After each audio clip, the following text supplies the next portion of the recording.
رسول کریم صلی اللہ تعالی وسلم حضرت عائشہ فرماتی ہیں گھر آئے، کہا عائشہ کھانا تیار ہے؟ کہا نہیں حضور ابھی تو کھانا تیار کرنا ہے۔ فرمایا تم آگ جلاؤ میں آٹا گوندھ دیتا ہوں۔ کس کی بات ہے؟ نہیں لڑنا چاہیے، رکھنا چاہیے، تجھے منگیا دے ہاں پیسے میرے کو پہلی دے، میں ڈنڈے نہیں مار دے، میں آیا تو انہوں پتہ نہیں میں کڈی بلا دا نام ہے تو ٹکر ہی نہیں پکایا، وہ میں آ گیا کار تو انہوں پتہ ہی نہیں لگا میں ہی آ گیا کار۔ اللہ خیر کر، بھائی ہٹلر نہ بنو، ہر جگہ ہٹلر نہ بنو، اس نے سلوک زندگی کا حصہ ہے، پاکیزگی زندگی کا حصہ ہے۔ میرے رسول کریم صلی اللہ علیہ وسلم، حضرت عمر فاروق رضی اللہ تعالیٰ عنہ فرماتے ہیں میں گیا نبی کریم سے ملنے تو موٹے بان کی چارپائی، ہم اسے اسی مونجدی منجی آندے سا انہوں، موٹے بان کی چارپائی، مشکات کی حدیث ہے۔ حضرت عمر فرماتے ہیں میں سخت دل والا شخص تھا، حضور سے ملنے گیا تو نبی پاک آرام کر رہے تھے چارپائی، میں جا کے قریب زمین پہ بیٹھ گیا، حضور نے آہٹ سنی تو حضور اٹھے۔ فرماتے ہیں جب نبی پاک اٹھ کے بیٹھے تو حضور کے وجود پر میں نے بان کے نشان دیکھے، کہتے ہیں میں رو پڑا، سخت دل تھا پر رو پڑا۔ میں نے کہا حضور کیسے رو، کس طرح موجیں کریں اور آپ اس بان کی چارپائی پہ؟ تو میرے کریم رسول نے فرمایا عمر تجھے اچھا نہیں لگتا، جتنی موج کرنی ہے دنیا میں کر لیں، آخرت میں ذلیل ہو جائے۔ فرمایا ان کو کرنے دے موج، وہ تو ذلیل ہونے کے لیے کر رہے ہیں، اور میں نے اس دنیا سے کیا لینا ہے، تھوڑا سا وقت گزارنے کے لیے آیا ہوں، یہاں کے بند ہوں گی وہاں میرا رب ساری عزتیں مجھے ہی عطا فرما دے گا۔ ازہد فی الدنیا فریح القلب والجسد۔ میرے عزیزو یہ فقیری میرے نبی پاک صلی اللہ علیہ وسلم، درویشی میرے رسول پاک کی۔ حضرت بلال حبشی کو حضور نے سویرے سویرے بلایا اور بلا کے فرمایا بلال رات تو نے میرا بستر پہ کپڑا ڈبل کر کے بچھا دیا تھا، ڈبل کر کے بستر بچھا دیا تھا تو نے۔ یا رسول اللہ کیا ہوا؟ فرمایا نیند تو مجھے بڑی آئی ہے پر میرے نفل کچھ رہ گئے ہیں، آج کے بعد ڈبل کر کے نہ بسترا بچھانا، سنگل ہی بچھانا، اس پہ ذرا کروٹیں بدلتا رہتا ہوں تو آنکھ جلدی کھل جاتی ہے۔ میرے دوستو کہاں لوگ یقین کریں نا، گرمیوں میں سویرے اٹھتے ہیں نہ سردیوں میں اٹھتے ہیں، گرمی میں اے سی نہیں اٹھنے دیتا اور سردی میں بستر نہیں جان چھوڑتا، اٹھتے ہی نہیں ہم، بلکہ باقی کے معاملات بھی ہمارے اسی پریشانی کا شکار ہے۔ سنو اور یاد رکھو میرے رسول کریم صلی اللہ علیہ وسلم نے بادشاہی میں فقیری سکھائی، بادشاہی میں فقیری میرے رسول کریم صلی اللہ علیہ وسلم نے بادشاہی میں فقیری سکھائی۔ حضرت سیدنا سلمان فارسی کو حضرت عمر فاروق رضی اللہ تعالیٰ عنہ نے بلایا تو کہا میرا دل کرتا ہے آپ کو میں مدائن کا گورنر بنا دوں۔ حضرت سلمان فارسی بڑے تگڑے قبیلے سے تعلق رکھتے تھے، بکتے بکاتے مدینے میں آ کے بکے، پھر نگاہ مصطفیٰ میں بک گئے صلی اللہ علیہ وسلم، بڑے تگڑے قبیلے سے تعلق تھا۔ یا حضرت عمر نے فرمایا میں آپ کو گورنر، کہا جی جیسے آپ کا حکم ہے، امیر کی بات ماننا، گورنر بن گئے۔ اور گورنر صاحب کرتے کیا ہے؟ گورنر صاحب کا حال یہ کہ گورنر صاحب نے وہی پھٹے پرانے سادے سے کپڑے پہنے اور ایک ہاتھ میں چھڑی پکڑی ہے، کبھی ادھر گھومتے ہیں کبھی ادھر، مدائن کی گلیوں میں گورنر صاحب گھوم رہے ہیں۔ اللہ اکبر، جہاں سواریاں اترتی تھی نا شہر کی، لوگ جو کرایہ لے کے گھوڑوں پہ سوار کرتے تھے، جہاں وہ لا کے اتارتے تھے، وہاں ایک شخص اترا، مہمان آیا کسی کے گھر میں مدائن، وہ شخص مہمان آیا تو اس کے بعد بڑے بڑے بکسے تھے، اس نے حضرت سلمان فارسی کو گھومتے دیکھا، کہنے لگے او غلام ادھر آئے نا، او بولیے او غلام ادھر آ۔ حضرت سلمان فارسی کہنے لگے جی جناب، کہنے لگے میرا سامان اٹھا اور فلاں گھر میں نے جانا چھوڑ کے آ۔ جرت تو کرے کوئی جرت تو کرے کونسلر صاحب کو بھی آواز دینے کی، طاقت تو کرے کوئی، ایک معمولی سپاہی کو بھی کہنے کی جو نہ سب انسپیکٹر ہے نہ وہ کسی عہدے پہ فائز ہے، صرف ایک سادہ قوم کا وہ اس کو کہہ کے تو ادھر آؤ غلام، بھائی گورنر کوئی کہہ دیا، گورنر صاحب نے سر کے اوپر بکسا اٹھایا ہے اور گلیوں میں گزر رہے، کہتے ہیں بھائی غلام کو رستہ دے دو، ذرا سامان وزنی ہے، ذرا غلام کو رستہ دے دو، سامان وزنی ہے، پیچھے ہٹ جاؤ ذرا رستہ دے دو۔ شہر میں داخل ہوئے تو لوگ دوڑے آئے، کہا حضور ہمیں دے دیں۔ فرمایا نہیں، اس نے مجھے کہا ہے غلام اٹھا۔ وہ شخص شرمندہ ہو گیا، کہنے لگا حضور مجھے کب خبر تھی کہ آپ گورنر ہیں، غلطی ہو گئی، میں غلام کہہ بیٹھا۔ حضرت سلمان فارسی رو پڑے، فرمانے لگے تو میرا محسن ہے، تو نے تو مجھے میری اوقات یاد کرا دی ہے، میں غلام ہوں، میں کھجوریں بیچا کرتا تھا، میں مدینے میں نوکری کرتا تھا، تو نے اچھا کیا ہے۔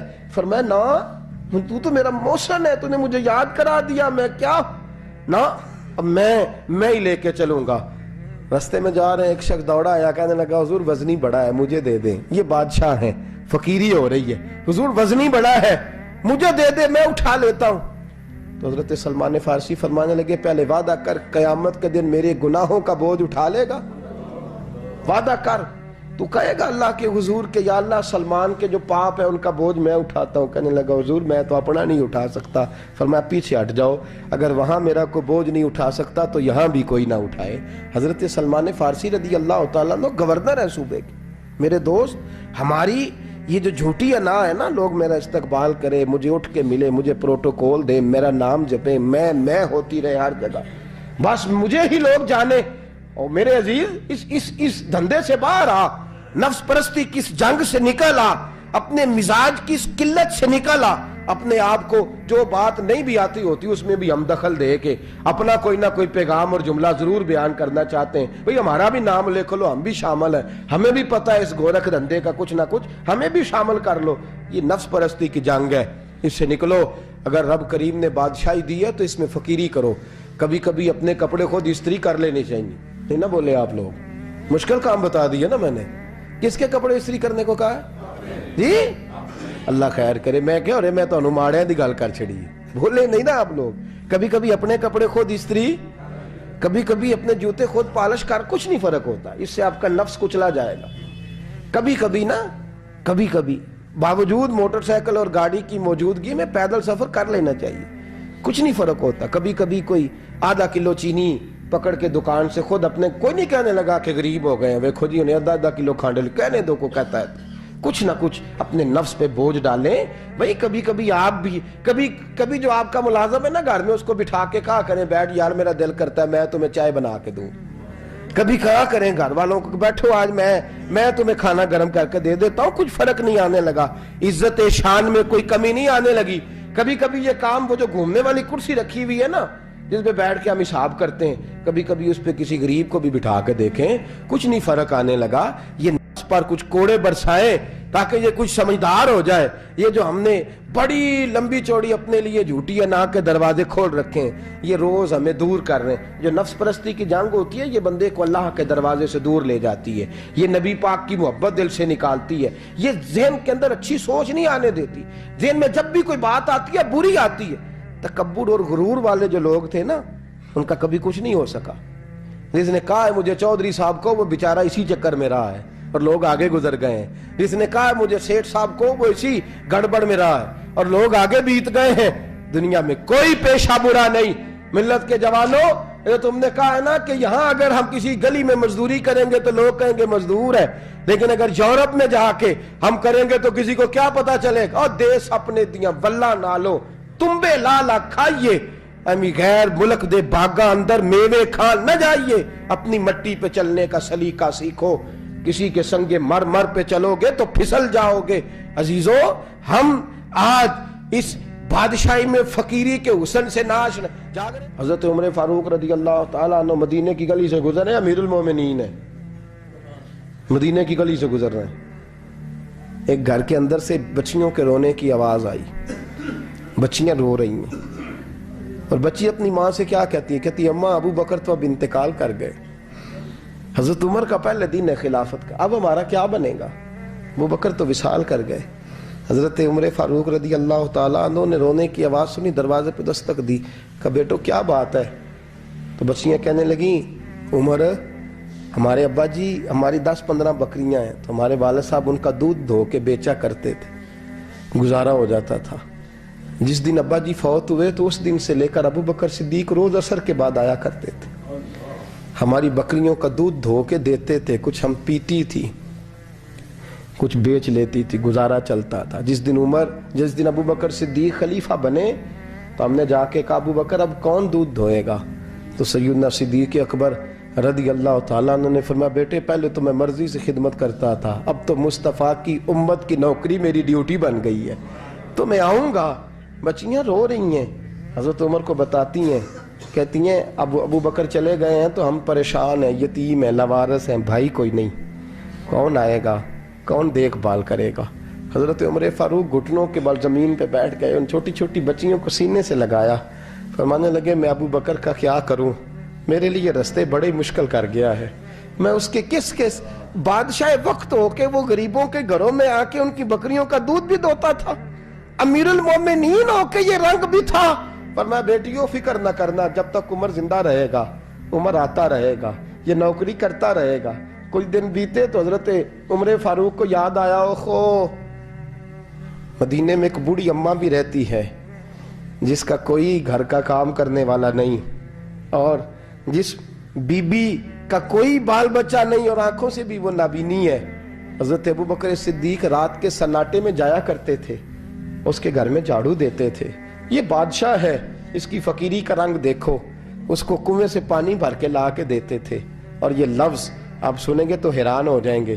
اس بوڑھی اماں کے لیے نا ایک کونے میں گھر میں دور بار شیر میں ایک جگہ کھود دی تھی جہاں وہ بی بی پخانہ اور پیشاب کرتی تھی۔ امیر المومنین حضرت ابو بکر صدیق رات کو جاتے تھے اور اس کا وہ پخانہ وہاں سے اٹھا کے باہر پھینک کے آیا کرتے تھے۔ اس عورت نے پیغام بھیجا کہ عمر سے کہو میری بھی ڈیوٹیاں تو نے سر انجام دینی ہیں۔ عمر فاروق ساری رات کام کرتے، سناٹا گہرا ہوتا تو جھاڑو دبایا ہے بغل میں، اور عمر فاروق نکلے ہوئے اس بی بی کے گھر میں جھاڑو دیا جا رہا ہے۔ حضرت انس بن مالک فرماتے ہیں میں نے آخری عمر میں بھی اس بوڑھے عمر کو دیکھا ہے، اس بڑھاپے میں بھی میں نے اس شخص کو دیکھا ہے کہ جب وجود کمزور ہو گیا، داڑھی سفید ہو گئی، لیکن پھر بھی اس کا انداز نہیں بدلا۔